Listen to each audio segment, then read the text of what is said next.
अस्सलाम वालेकुम स्टूडेंट्स, आज हम सीखेंगे ओवरलैपिंग इन वैलेंस बॉन्ड थ्योरी। तो बेटे वैलेंस बॉन्ड थ्योरी में हम कुछ मालिक्यूल्स पढ़ेंगे जिसमें हम देखेंगे ओवरलैपिंग कैसे होती है। जैसे हाइड्रोजन मालिक्यूल, एचएफ मालिक्यूल है, फ्लोरीन मालिक्यूल है। बेटे इसमें ओवरलैपिंग देखने के लिए आपने हाइड्रोजन मालिक्यूल के दोनों एटम्स को सेपरेट लिख लेना है। इसकी इलेक्ट्रॉनिक कॉन्फ़िगरेशन लिखनी है। इसकी इलेक्ट्रॉनिक कॉन्फ़िगरेशन एक हाइड्रोजन एटम की होती है 1s1 और इसकी भी होती है 1s1। बेटे अब इसकी शेप कैसी है, इस ऑर्बिटल की हमें शेप ड्रा कर लेनी है। स्फेरिकल या राउंड शेप है।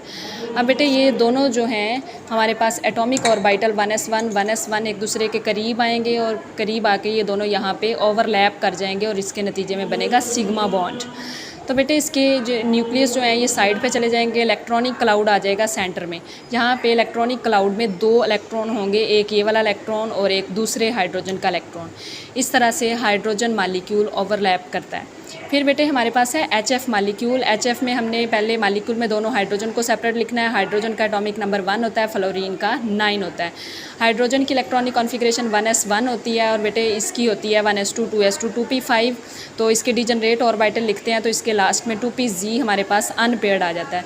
अब बेटे जो अनपेयर्ड होगा वही बॉन्डिंग में पार्टिसिपेट करेगा।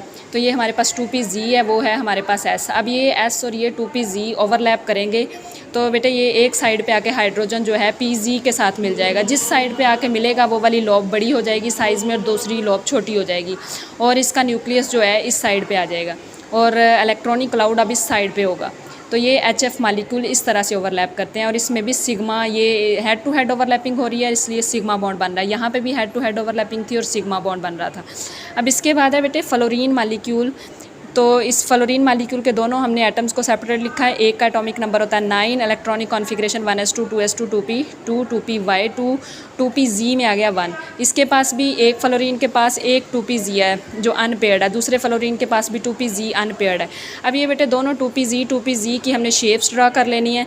अब ये दोनों जब आपस में मिलेंगे ओवरलैप होने के लिए एक दूसरे के करीब आएंगे, इनकी ये जो सेंटर में दोनों लॉब्स हैं ये आपस में मिलेंगी और इसके नतीजे में सिग्मा बॉन्ड बनेगा जिसको हम कहते हैं हेड टू हेड ओवरलैपिंग या लीनियर ओवरलैपिंग। अब बेटे ये सेंटर से आपस में मिल रहे हैं तो सेंटर वाली लॉब ज़रा बड़ी सी हो जाएगी और साइडों वाली छोटी हो जाएंगी। तो इस तरह से फ्लोरीन मालिक्यूल में ओवरलैपिंग होती है। इसके बाद है बेटे नाइट्रोजन मालिक्यूल में ओवरलैपिंग कैसे होती है। नाइट्रोजन मालिक्यूल के एटम्स को सेपरेट लिखना है, इनकी इलेक्ट्रॉनिक कॉन्फ़िगरेशन लिखनी है। तो इसमें बेटे हम देखते हैं 3 अनपेयर्ड आ रहे हैं, 2px 2py 2pz एक नाइट्रोजन के पास, इसी तरह दूसरे नाइट्रोजन के पास भी 3 अनपेयर्ड ऑर्बिटल्स हैं। तो बेटे ये हमारे पास हमने एक नाइट्रोजन के लिए ये 2px बनाया है, ये हमारे पास 2py है, ये 2pz है सेंटर में। इसी तरह इस नाइट्रोजन के पास ये 2px, ये 2py और ये वाला 2pz। अब ये बेटे ओवरलैप करेंगे सेंट्रल 2pz ओवरलैप करेंगे, ठीक है। और जो 2px होगा और 2py होगा, इनमें साइडवेज ओवरलैपिंग होगी तो सेंटर में सिग्मा बॉन्ड बनता है, ऊपर नीचे 2 पाई बॉन्ड बनते हैं। ये हमने पहले भी डिस्कस किया है। तो ये बेटे जब 2pz मिलेंगे तो सेंटर से ये इस तरह एक बड़ी सी लॉब बन जाएगी और ये जब 2px के साथ मिलेगा तो एक पाई बॉन्ड ऊपर बनेगा। जब 2py के साथ मिलेगा तो एक पाई बॉन्ड नीचे बनेगा और सेंटर में बनेगा सिग्मा बॉन्ड। इसलिए हम कहते हैं नाइट्रोजन में ट्रिपल बॉन्ड होता है, दो पाई बॉन्ड होते हैं और एक सिग्मा बॉन्ड होता है। इसके बाद है बेटे हमारे पास डाई हाइड्रोजन सल्फाइड। इसमें हमने सेंट्रल जो एटम है सल्फ़र, उसकी इलेक्ट्रॉनिक कॉन्फ़िगरेशन लिखनी है। तो 1s2 2s2 2p6 3s2 3p4। अब p के डिजनरेट ऑर्बिटल लिखे, 3px में 2 आ गए, 3py में 1, 3pz में 1। अब बेटे ये हमारे पास 3py हमने बनाया है, ये 3pz बनाया है और ये वाला हमारे पास जो कम्प्लीटली फिल्ड है वो 3px है।